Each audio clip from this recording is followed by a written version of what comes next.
What's up, everybody? Phil from the attic here. Another sneaker review, unboxing. This one's from Nike. Got the Nike tape on the box right here. Let's get right into it.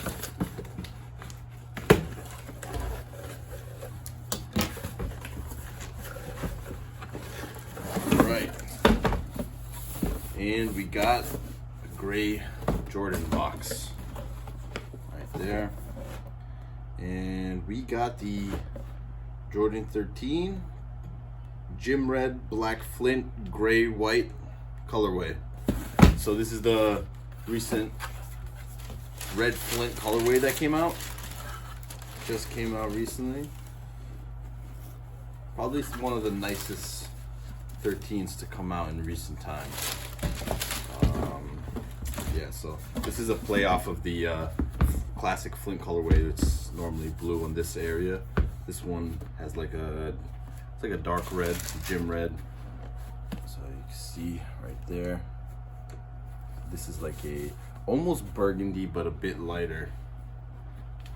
But yeah, nice mesh there. Got the suede down here, the dark charcoal suede, and then that holographic emblem in the corner right there.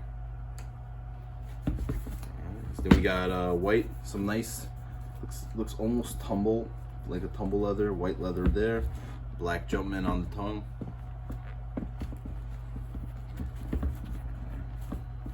Get the other pair here.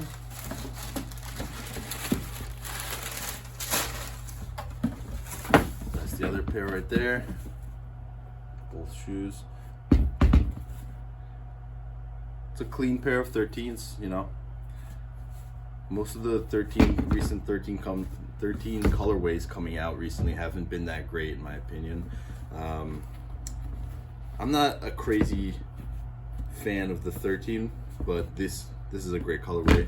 The classic black and red's great colorway. The Flints, everything. But every of the original retros 13s I think are great colorways. But this to me is one of the more simple colorways that have been released recently that can match up to that level. And we got the bottom right there.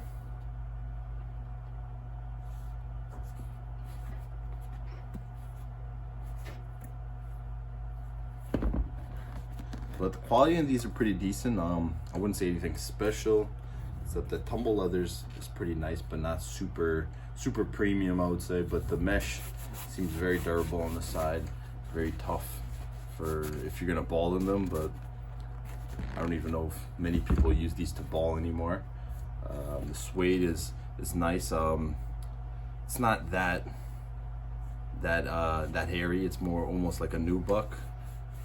And there's another holographic emblem down there, the Jumpman. And yeah, that's basically it for these. And let me know what you guys think of this colorway. And like and subscribe. Thanks.